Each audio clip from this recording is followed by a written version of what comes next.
Hello, everyone. Welcome back. I'm Kris. This is another Agent Flappy. Uh, every U.S. president's death explained in 21 minutes. Last words and cause of death of every U.S. president. Oh, vlogging through history. Okay. Ooh. I think that would have been a good one, too. Okay. Before we get started, if you can click that thumbs up, bare minimum, please. It was free. Look. Can't stop me. I can keep doing it. Just end with that part. Then subscribe to the channel if you like the channel, and click on the thanks button if you want to help continue the channel. All right, let's get into it. From eating raw cherries to contaminated water at the White House to getting assassinated in broad daylight. This is how every U.S. president died and their final words. And spoiler, while some left an epic message, others talked about soup. But first, let's start at the beginning with George Washington, our first president, who got a serious throat infection after riding his horse in cold, snowy weather. The epiglottis. So he got epiglottitis, but the epiglottis, the little flap in your throat that covers your, when you're eating, it covers your, what is it? There's esophagus and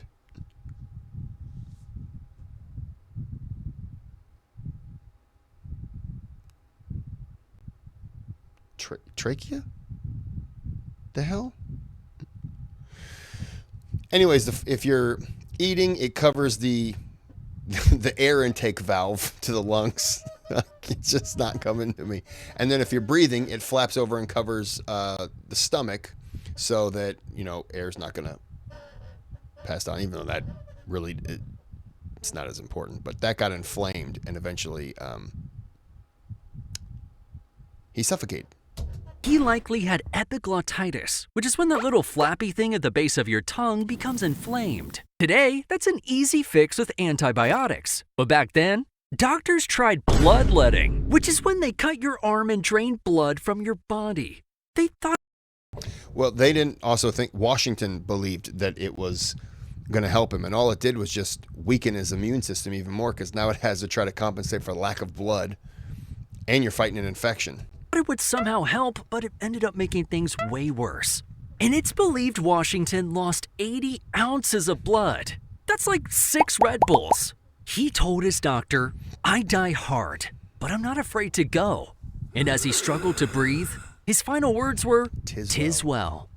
But if you thought that was dramatic, this is the most insane coincidence in U.S. history, where John Adams and Thomas Jefferson, the second and third presidents, died on the exact same day. They started out as friends and revolutionary bros. Jefferson wrote the Declaration of Independence, and Adams helped defend it. Squad goals. But in the election of 1800, the two became political rivals. Then, after a decade of not speaking, Adams and Jefferson reconnected as pen pals and became besties again. However, on July 4th, 1826, I wouldn't say they became besties again. They became cordial. There's a lot more letters going from John Adams to Thomas Jefferson, critiquing a lot of things and also reflecting in the past, than there is coming from Thomas Jefferson to John Adams. Jefferson avoided confrontation. So John Adams would say things like, slavery is bad. Why do you have so many slaves? Free them. And Jefferson would just ignore whole paragraphs of stuff that John Adams had said to him. Exactly 50 years after signing the Declaration of Independence, the spookiest thing happened. Jefferson grew ill from diarrhea, pneumonia, and a kidney infection. And on the night before his death, he asked, "Is it the 4th?" When they told him not yet, he held on for one more day. And his final words were, "No, doctor, nothing more." Meanwhile, hundreds of miles away... If you get a chance to go to Monticello, do the premium tour. It's more expensive, but you get to walk through his bedroom and stuff. And this is pre-COVID, so I'm sure things changed. This was in 16. But yeah, you go right into his bedroom, and I was leaning against his bed with my leg was leaning against his bed, not the same bed, but it's imagine you walk in and there's like 2 rooms. and there's like there's a wall in between, a big wall. It's like the center of that wall was taken out and a bed was put in there. Now you can walk in the room and around, but when he was in bed, he could get out and go left, or he could get out and go right. It was like he went into two different rooms, but it was all one big combined room. It's a really cool setup. He has the coolest house. In Massachusetts, John Adams was a sickly 90-year-old man dealing with heart failure. Completely unaware that his bestie Jefferson died hours earlier, Adams said his famous last words, "Thomas Jefferson survives." It's kind of crazy that these two, who spent their whole lives being frenemies, ended up checking out on America's birthday. Kind of like our fourth president, James Madison, who almost completed the 4th of July trifecta. Because after dealing with congestive heart failure, the father of the U.S. Constitution was on his deathbed, and doctors were trying desperately to keep him alive until July 4th. But when offered more stimulants by his niece, Madison said, "Nothing more than a change of mind, my dear. I always talk better lying down." Which basically meant he was ready to go, and died on June 28, 1836. He was eating. The laying down part I've never heard, but he was being fed or something, and he just stopped and he sat back. And she said, "What's wrong?" And he said, "Nothing but a change of mind." And then pretty much just like that. I mean, come on. He was so close to making it to the 4th. But you know who did make it? The 5th? The 5th president, James Monroe, who became the 3rd one to die on Independence Day. He had heart troubles which worsened after contracting tuberculosis. But his final words were about how he missed his old friend James Madison. "I regret that I should leave this world without again beholding him." And while most presidents die on their deathbeds, some die on the floor of Congress. Washington was 1799. Adams and Jefferson were 1826. Number 5, James Monroe, was 1831, but James Madison was 1836. So it was the 50th anniversary for number 2 and 3 for the Declaration of Independence, 55th for number 5, and then 60th for number 4. Like the 6th president, John Quincy Adams, who, after serving as president, didn't retire to play golf, but instead went back to Congress as a representative. And while casting a no vote, he suffered a massive stroke, grabbing his desk and collapsing on the House floor. And after they carried him out, John Quincy Adams said, "This is the last of Earth. I am content." But some presidents have more peaceful endings, like Andrew Jackson, who is one of the people that carried... Now I'm glitching, really? One of the people that carried him out off of the floor was a very young future 16th president, Abraham Lincoln.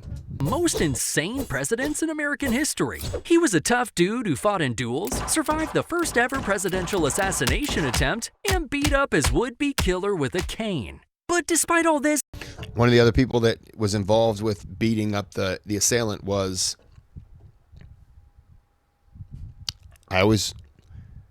Daniel Boone's the one that come to mind, and it's not him.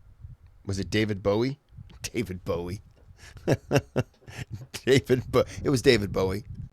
David Bowie, in my mind, it's Daniel Boone, but David Bowie is what came out. Yeah, it was David Bowie. And he did it while he was singing. Before I say something that could potentially be a lie, I would like to double check that.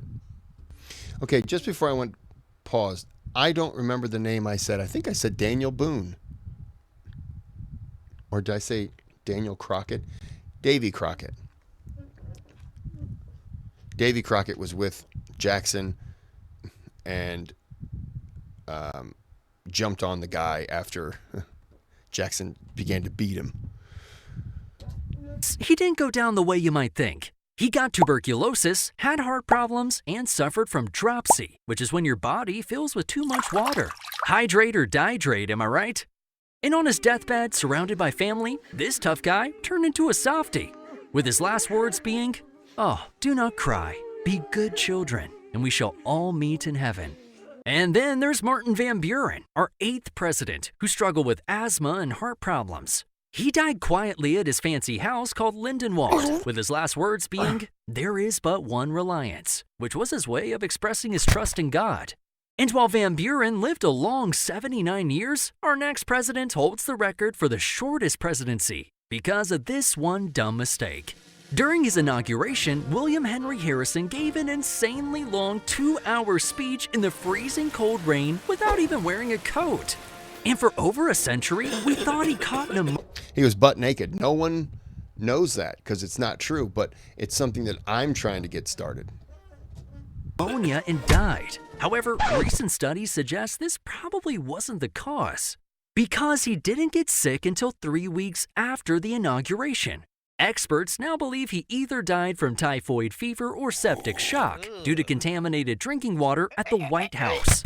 That's insanely unlucky, because Harrison only lasted 31 days in office, which means his vice president, John Tyler, got a promotion. But this president didn't have the best record with the people. He was the only president whose death wasn't officially mourned by the country, because during the Civil War, John Tyler sided with the South. He was even elected to the Confederate Congress. He was a Virginia planter / slave owner. I mean, no offense, but what side do you think the guy's gonna side with? I mean, let's be fair about it. Yeah, not everyone from the South agreed. Not everyone from the North agreed, but it was Virginia. But before he should start the job, he started having dizzy spells and died of a stroke, with his last words being, "Perhaps it is best." Agreed, John. Then there was James Polk, who died far too young at 53 years old. And it's because 3 months after leaving office, he was on a tour of the South where he contracted cholera, a nasty disease that gives you explosive diarrhea. But despite the circumstances, he went out as a romantic, with his last words to his wife being, "I love you, Sarah. For all eternity, I love you." I'm not crying. You're crying. But for this next president, you might be laughing, because Zachary Taylor died from eating too many cherries and drinking too much milk. Or did he? During a 4th of July celebration in the sweltering heat of DC, Zachary Taylor desperately needed to cool off. So he ran into the White House, ate a bowl of raw cherries, and drank several glasses of milk. The problem was, food safety was basically non-existent back then, and Taylor came down with gastroenteritis and died 3 days later. However, many believe Zachary Taylor was poisoned, because he was the current president when this went down, and pre-Civil War tensions were rising. But when forensic scientists looked at his body in the 90s, they found nothing fishy. So it really was just some bad cherries. And before he died, Taylor said, "I'm about to die. I expect the summons soon. I've tried to discharge my duties faithfully. I regret nothing." And after death by cherries, VP Millard Fillmore stepped up to the plate. And See, I've also heard that it was potentially, the cherries could have been bad, but I also heard it could have been the tainted milk. So, like, Abraham Lincoln's mother died of, Nancy Hanks died of milk sickness, stuff like that. So I've heard it was tainted milk. Who knows? unlike Taylor, Fillmore lived a long time after his presidency, until he had a stroke. But right before he died, someone gave him soup, and Fillmore said, "The nourishment is palatable," which basically means in fancy talk, it tastes good. 5 stars for the soup. But our next president had one of the saddest deaths ever. Just weeks before taking office, Franklin Pierce's son was killed in a horrific train accident. And this sent Pierce on a downward spiral of depression. He started drinking too much, became an alcoholic, and destroyed his liver with a disease called cirrhosis. He died after losing re-election, and nobody wrote down his last words because he was all alone. Dang, that's sad. And his wife at the White House used to wear black, and she just mourned all the time, which was, the mourning outfit, which was appropriate. And every time he would come near, she would just burst into more tears because she didn't want him to be the president. She just felt it was a bad omen. They had already lost 2 children. This is the 3rd. Lose that child on the way there. Dies in front of him. And I'm not blaming him, Andrew Jackson's wife, Sarah, absolutely loved him, but the one thing she said she could never love, or no, she loved him and she was able to control him, but the one thing she said she could never control was his ambition. She didn't want him to be the president. Obviously, she got a bunch of terrible things said about her, but she didn't want him to be the president. She didn't want any of that. Plus, she didn't want that on her. But yeah, Franklin Pierce did the same thing. He wanted the ambition. Had the child not died, would he have been a good president? He couldn't have been worse. He would have at least been cognizant and not drunk and laying on the table when his staff came in to do meetings, and the staff would do meetings in the room on the table that he was sound asleep, passed out, drunk on, just so they could say the president was there. It got bad. Fortunately, the downward spiral of America continued with the next president, James Buchanan, who many view as one of the worst presidents because the Civil War was coming and he did nothing to stop it. Buchanan died of a bad respiratory infection, although some believe he fell victim to the mysterious National Hotel Disease outbreak. But that's just rumors. He went out proclaiming, "O Lord God Almighty, as God wilt." But you know what they say, weak men create hard times, and hard times create strong men. Which leads us to this tall drink of water with a top hat, Abraham Lincoln, one of the... And unfortunately for Abraham Lincoln, the only guy to ever die, I think he fell down some stairs. Sad thing. When Lincoln died, James Buchanan was the only one present at the train that went through where he was in Pennsylvania. It was raining, so a lot of people didn't show up, but they said at this one station, one person was there, and it was later identified as James Buchanan, which is funny because Lincoln didn't really care for Buchanan, but Buchanan was there in the rain weeping. And I'm pretty sure he was, that could have been me. That could have, what would my family be going through right now? What is Mary Todd Lincoln going through? What are her kids going through? He's lost children. The politics is out the window typically when you become president, in terms of there's no one else in the world that can understand what you go through. And so there's no one else in the world that would understand the tragedy that happens to you when a child dies, if you have a child. And being in that position where it's hard to just, my child died, so I'm gonna use this couple of weeks. You don't have that luxury when you're the president. And James Buchanan, I'll always respect him for that. I don't care for him. He was too lawyery, but I will respect the hell out of the man for that, as I would any president. There's one with Grant and Chester A. Arthur going to the ride for James Garfield, and Chester A. Arthur later told the story after Grant, because Grant died and never told the story, never outed the thing that was between them, which when we get to Arthur, I'll talk about it. Or Garfield. Greatest presidents in American history.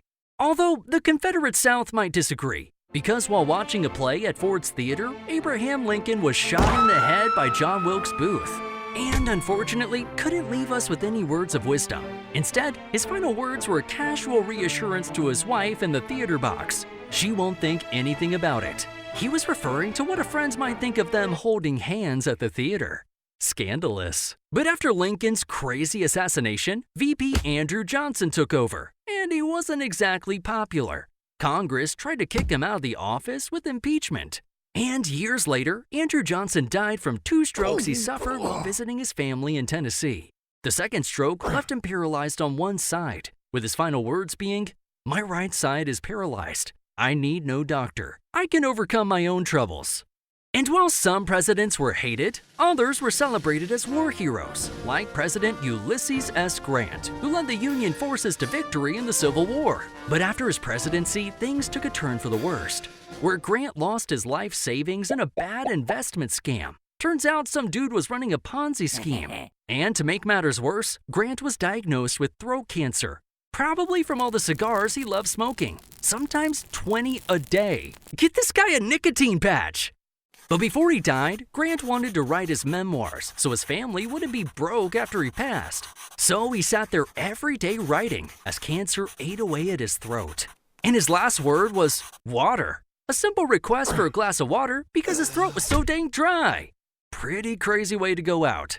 But our 19th president, Rutherford B. Hayes, died like most of the others, at old age from heart failure. His emotional last words were, "I know that I'm going where Lucy is," referring to his wife who passed away 4 years earlier. But things got even crazier with our 20th president, James Garfield, who after being in office for 100 days was walking through a train station when a mentally unstable man stepped behind him and fired 2 shots.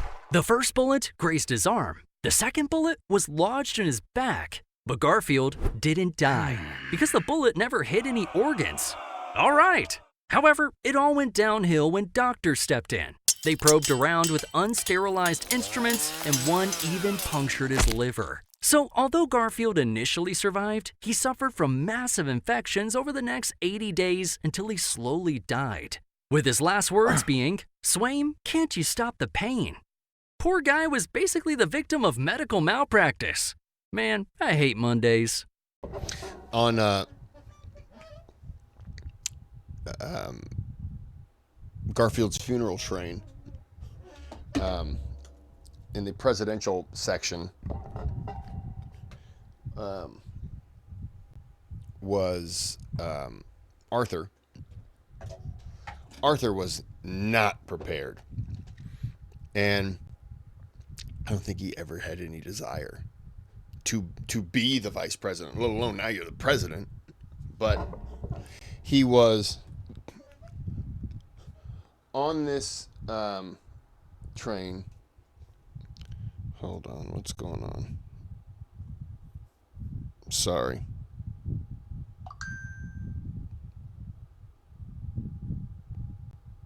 Okay, sorry.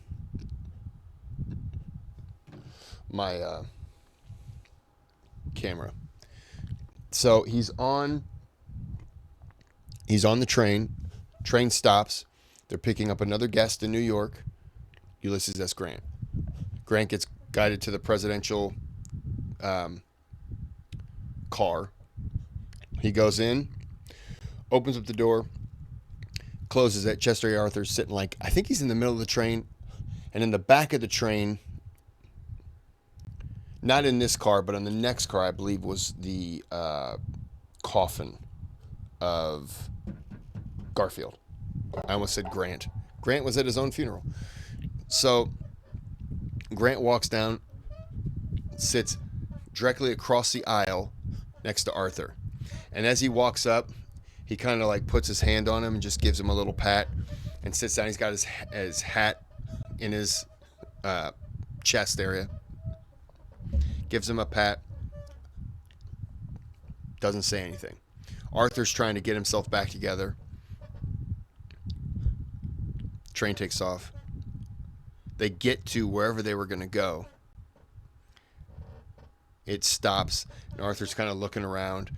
It's just, eyes are red, face is red, snot coming out of his nose. The man was just, he was hit with everything, not just the loss, but what now he's stepping into. Grant stands up and says, "I know what it's like to lose a friend," referring to Lincoln. What else did he say? "I know what it's like to lose a friend.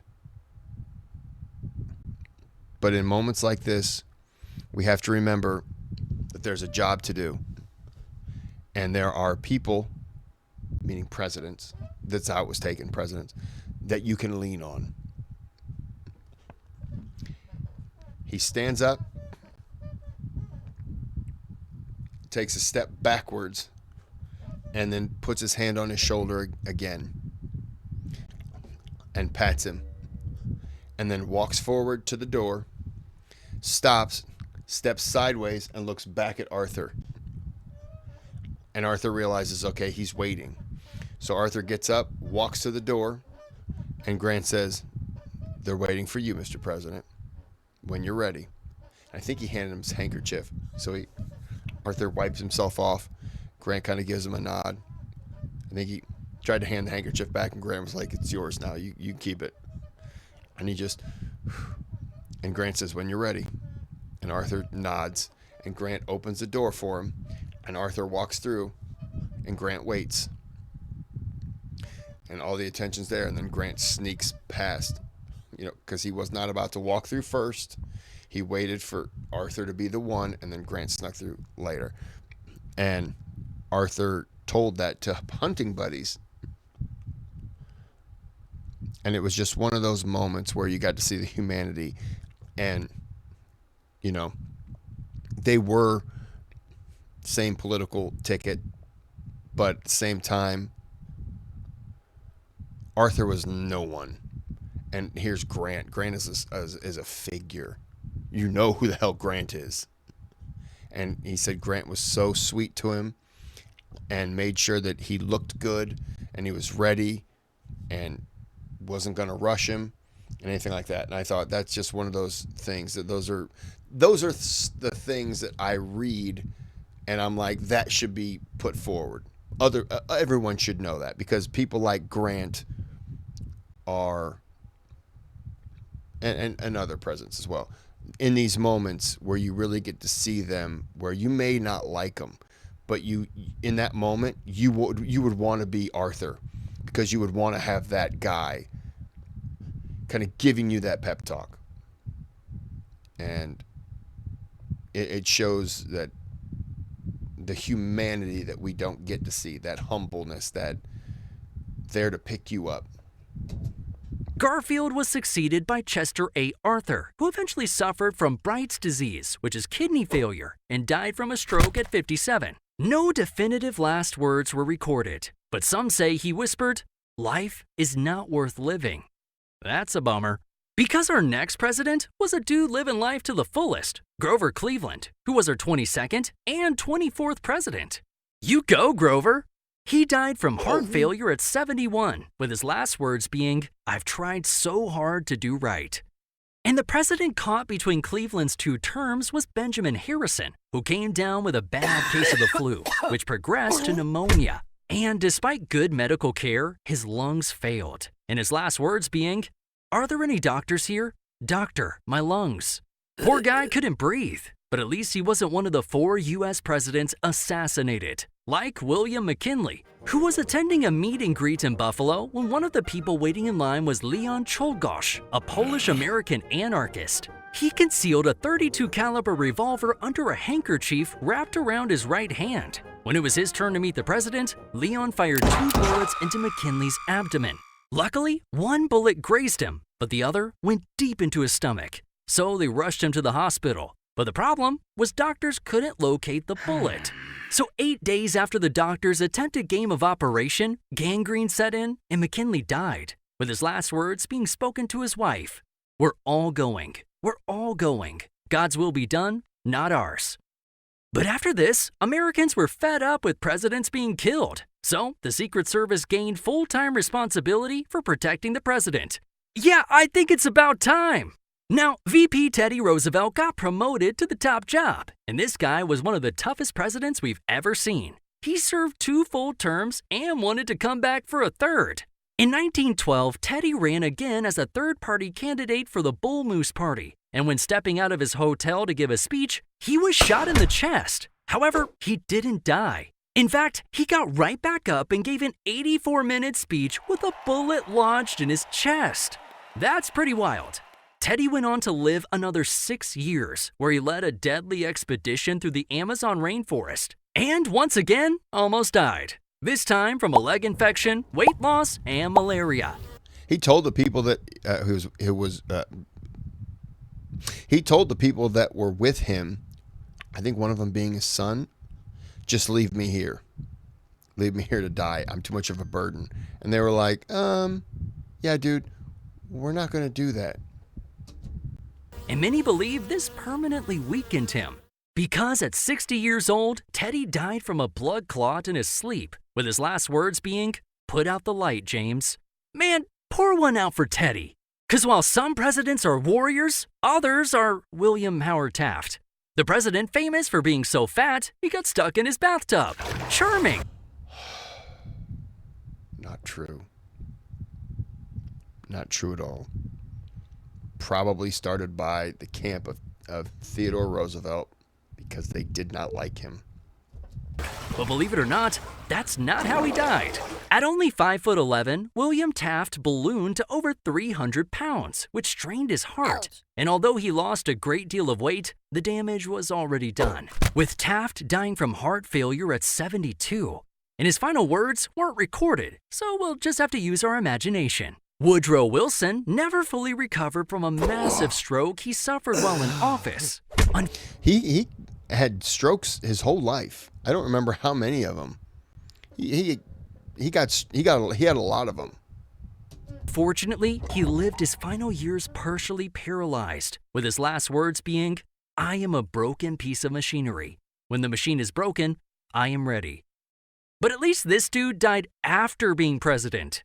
Unlike Warren G. Harding, who was dealing with corruption scandals while president. So in an effort to rebuild public trust, he went on a cross-country speaking tour. But the situation was so dang stressful, he developed pneumonia. And while resting in bed with his wife reading the paper, Harding died from a heart attack. Poor guy's last words were, "That's good. Go on, read some more." And his VP Calvin Coolidge became the next president, who, after a few years of leaving office, died suddenly of a heart attack at age 60. He lost a son while he was president. His son was playing tennis. He was like 16. He was playing tennis and he got an injury in his leg or his foot, and it became abscessed, and then ended up dying from it, like just major infection. Ended up dying from it. His son was young. I'm gonna double check that just to make sure. Okay. On June 30th, 1924. It's 101 years ago. June 30th. It was also the day my mom died. Not 1924. Calvin Jr. played tennis with his brother on the White House tennis courts without putting on socks and developed a blister on one of his toes. The blister subsequently degenerated into sepsis. He died a little over a week later at the age of 16. A blister on your toe that ends up killing you. Silent Cal was famously super quiet, so upon news of his death, Dorothy Parker joked, "How can they tell?" Cal's last words were, "Good morning, Robert," a simple greeting to a worker in his home. And while some presidents' lives are cut short, others live a long life, like Herbert Hoover, who was the second president to reach 90 since John Adams. Hoover eventually died of internal bleeding, but because he was so weak, no last words were ever documented. And then we have Franklin D. Roosevelt, who was elected President of the United States a ridiculous 4 times in a row. I mean, leave some for the rest of us. But by his 4th term, FDR's health was falling apart. He dealt with high blood pressure, heart disease, and secretly had polio, which left him paralyzed from the waist down. Oh, and on top of all that, he had to deal with the stress of the Great Depression and a small conflict called World War II. Pretty crazy. So in his 4th term, FDR suffered a massive stroke while posing for a portrait at his Georgia retreat. His last words were, "I have terrific pain in the back of my head." Which means VP Harry Truman became the next president, and he lived for several more decades until he was hospitalized at 88 years old from pneumonia. Truman's condition worsened as multiple organs failed and he slipped into a coma. And because he was in a coma, no last words were recorded when he died. On the other hand, we know the exact last words of Dwight D. Eisenhower, and they were pretty direct. After a long history of heart attacks and strokes, Eisenhower was hospitalized at the famous Walter Reed Hospital. He ultimately died from congestive heart failure, with his last words being, "I want to go. God take me." Sometimes presidents are ready to go, while others are taken far too soon. like President John F. Kennedy, who was famously riding in an open motorcade in Dealey Plaza when a sniper's bullet struck his head, killing him in an instant. Now, we're not going to get into all the theories about who really killed JFK, but most believe the main dude responsible was Lee Harvey Oswald, who was murdered himself just 3 days later, making things even more suspicious. But before the assassination, Nellie Connolly was sitting in the middle row when she told JFK, "Mr. President, you can't say Dallas doesn't love you." And JFK responded, "No, you certainly can't," just seconds before he was shot. At just 46 years old, Kennedy was the youngest president ever killed in American history. And the man that took his place was Lyndon B. Johnson, who died 10 years later when he had a massive heart attack at his Texas ranch.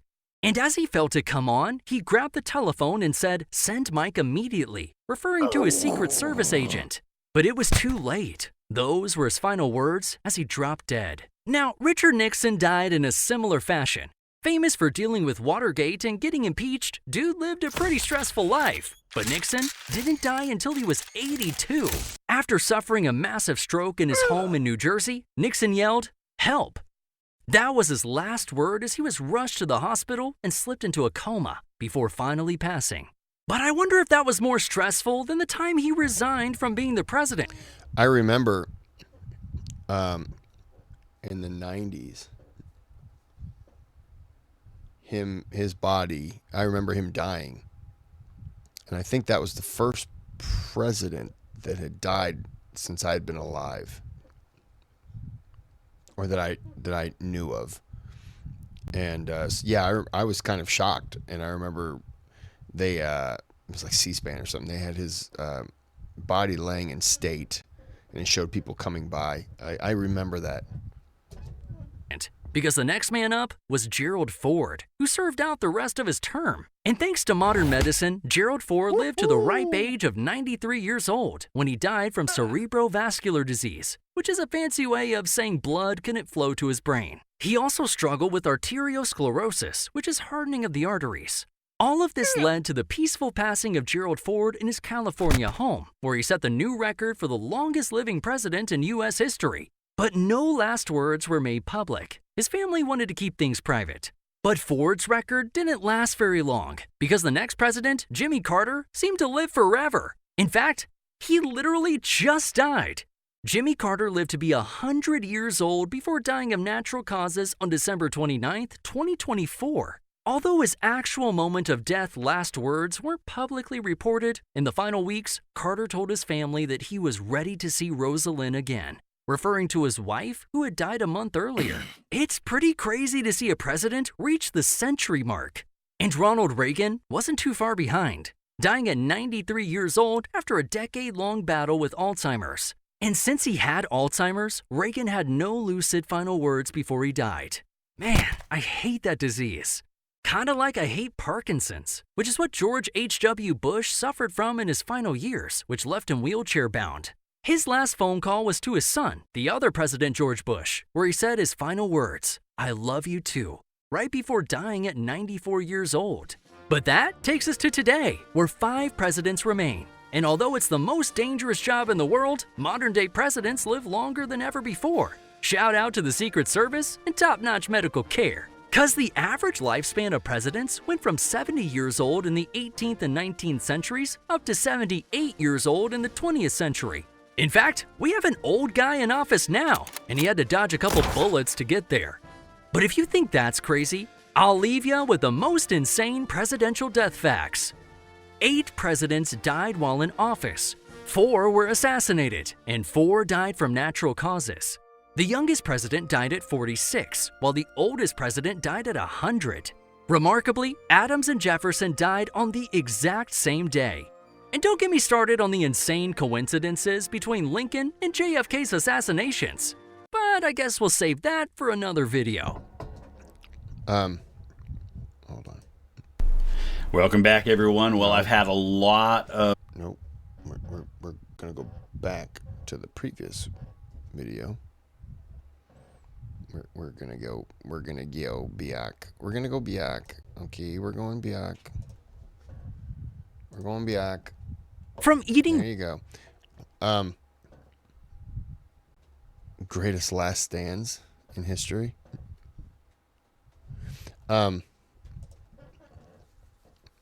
We've had 3 presidents die on the 4th of July, but we've also had 1 president, Calvin Coolidge, born on the 4th of July. Just a random fact. Okay, well, I hope you enjoyed this video. It was interesting. Till next time, have a good day, have a good night.